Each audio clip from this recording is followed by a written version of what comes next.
श्रीमद् भागवतम स्कंध 10 परम पुरुषार्थ अध्याय 66 पौंड्रक छद्म वासुदेव।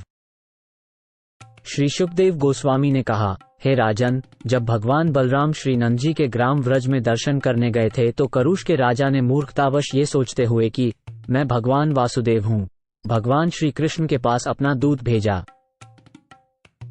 पौंड्रक उन बचकाने लोगों की चापलूसी से उन्मत्त हो गया जिन्होंने उससे कहा, तुम वासुदेव हो, सर्वोच्च भगवान और ब्रह्मांड के स्वामी, जो अब पृथ्वी पर अवतरित हुए हो। इस प्रकार उसने खुद को अच्युत भगवान की कल्पना कर ली। इसलिए मंदबुद्धि राजा पौंड्रक ने अव्यक्त भगवान कृष्ण के पास द्वारका में एक दूत भेजा। पौंड्रक एक ऐसे मूर्ख बालक की तरह व्यवहार कर रहा था जिसे अन्य बच्चे राजा मान लेते हैं। द्वारका पहुंचकर दूत ने कमल नयनों वाले कृष्ण को उनकी राजसभा में देखा और उस राजा का संदेश सर्वशक्तिमान प्रभु तक पहुंचाया। पौंड्रक की तरफ से दूत बोला, मैं ही एकमात्र प्रभु वासुदेव हूं और कोई दूसरा नहीं है। जीवों पर दया दिखाने के लिए मैं ही इस दुनिया में अवतरित हुआ हूं, इसलिए तू अपना झूठा नाम छोड़ दे।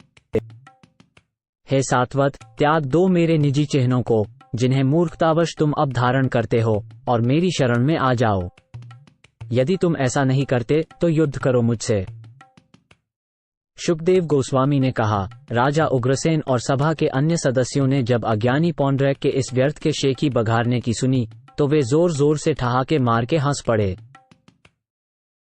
सभा के हास व्यंग्य का आनंद लेने के बाद भगवान ने दूत को अपने स्वामी को बताने के लिए कहा, अरे मूर्ख, मैं निश्चित रूप से उन हथियारों को फेंक दूंगा जिनके बारे में तुम इस तरह डींग मार रहे हो।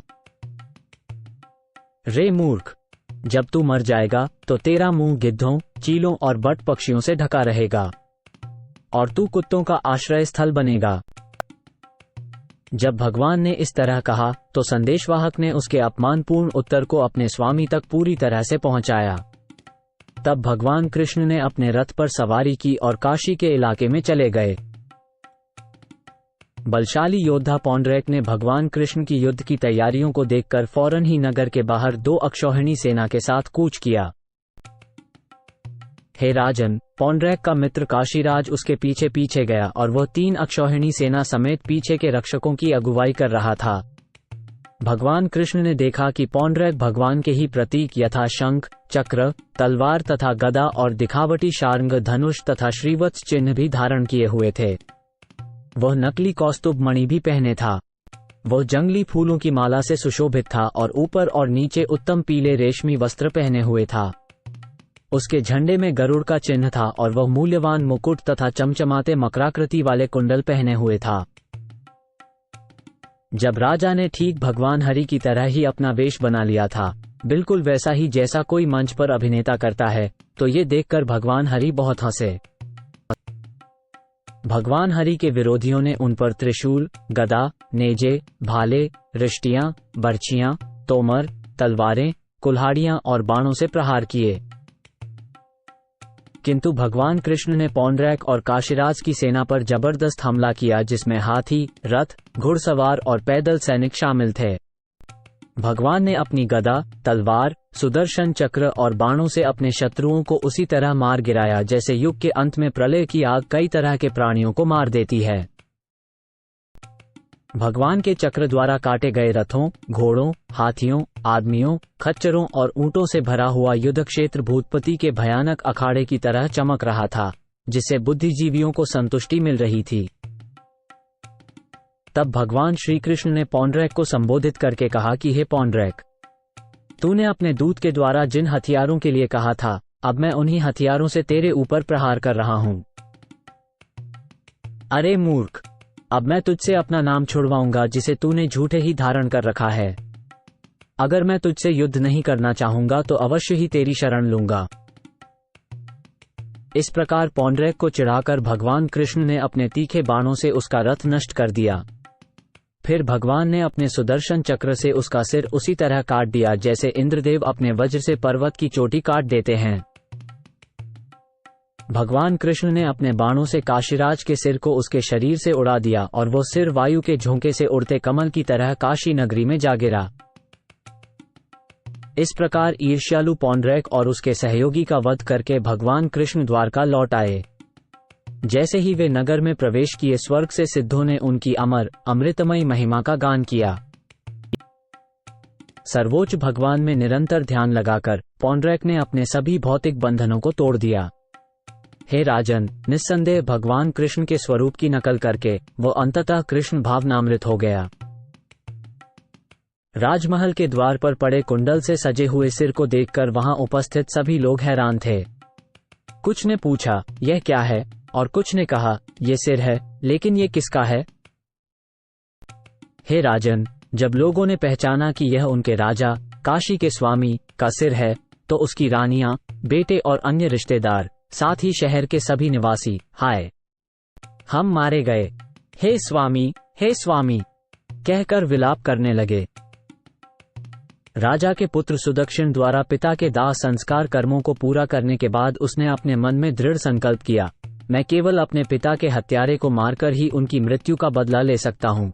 इस प्रकार दानी सुदक्षिण ने अपने पुरोहितों के साथ मिलकर भगवान महेश्वर की पूजा बड़ी तन्मयता से आरंभ कर दी।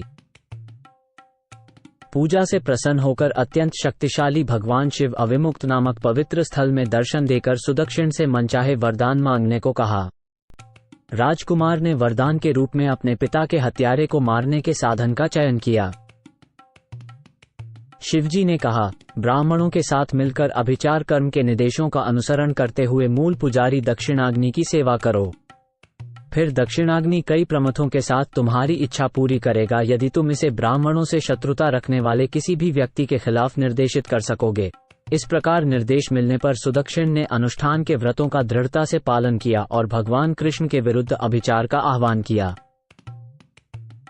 तत्पश्चात यज्ञकुंड से प्रकट हुई भयंकर अग्नि एक नग्न धड़ंग पुरुष का रूप धारण कर उठी। इस अग्निमय प्राणी की दाढ़ी तथा केश पिघले हुए ताम्र के समान थे। उसकी आंखों से ज्वलंत अंगारे निकल रहे थे। उसके दांत और कुटिल भौहें उसके मुख को अत्यंत भयावह बनाती थी। अपनी जीभ से मुंह के कोनों को चाटते हुए ये दानव अपना ज्वलंत त्रिशूल हिला रहा था। ताड़ के पेड़ों की ऊंचाई के समान लंबी टांगों से ये राक्षस भूतों के साथ द्वारका की ओर दौड़ा, धरती को हिला रहा था और संसार को सभी दिशाओं से जला रहा था। अभिचार अनुष्ठान से उत्पन्न अग्नितुल्य दैत्य को निकट आते देख द्वारका के सभी निवासी भयभीत हो उठे, जैसे जंगल में आग लगने पर पशु भयभीत हो उठते हैं। भय से किंकर्तव्य विमूढ़ लोग उस समय राज दरबार में चौंसा खेल रहे भगवान के पास दौड़े और चिल्लाते हुए बोले, हे तीनों लोकों के स्वामी, नगर को जलाने वाली इस अग्नि से हमारी रक्षा कीजिए, रक्षा कीजिए। जब भगवान कृष्ण ने लोगों की व्याकुलता सुनी और देखा कि उनके अपने लोग भी बेचैन हैं, तो उन एकमात्र सर्वश्रेष्ठ शरणदाता ने हंसते हुए उनसे कहा, मत डरो, मैं तुम्हारी रक्षा करूंगा। सर्वशक्तिमान प्रभु सबों के अंतर और बाहरी गवाह समझे गए कि ये दानव भगवान शिव द्वारा यज्ञ की अग्नि से उत्पन्न हुआ है। इस राक्षस का नाश करने के लिए कृष्ण ने अपनी बगल में प्रतीक्षा कर रहे अपने सुदर्शन चक्र को प्रेषित किया। करोड़ों सूर्यों की तरह प्रज्वलित हुआ प्रभु मुकुंद का वो सुदर्शन चक्र। उसका तेज ब्रह्मांड के अंत की अग्नि की तरह चमक रहा था और अपनी गर्मी से वो आकाश, सारी दिशाओं, स्वर्ग और पृथ्वी के साथ साथ उस अग्नि जैसे राक्षस को भी पीड़ा देने लगा। भगवान कृष्ण के हथियार की शक्ति से हताश, हे राजन, काले जादू से पैदा किया गया वह आग जैसा प्राणी अपना चेहरा मोड़कर चला गया। फिर हिंसा के लिए पैदा किया गया वो राक्षस वाराणसी लौट गया, जहां उसने शहर को घेर लिया और सुदक्षिण और उसके पुजारियों को जलाकर मार डाला, हालांकि सुदक्षिण ही उसे पैदा करने वाला था। भगवान विष्णु का चक्र अग्नि के समान असुर का पीछा करते हुए वाराणसी नगर में घुस गया और नगर को भस्म कर डाला। नगर में सभा भवन, अट्टालिकाओं सहित आवासीय महल, सारे बाजार, नगर द्वार, बुर्जियां, भंडार, खजाने, हथसाल, घुड़साल, रथसाल और अनाज के गोदाम सब जलकर राख हो गए। पूरी वाराणसी नगरी को राख कर देने के बाद भगवान विष्णु का सुदर्शन चक्र सहज भाव से बिना किसी चेष्टा के काम करने वाले श्री कृष्ण के पास वापस लौट आया। जो कोई भी मरते प्राणी भगवान उत्तम श्लोक की इस वीरतापूर्ण लीला का वर्णन करता है या केवल उसे ध्यान से सुनता है, वो सभी पापों से मुक्त हो जाएगा।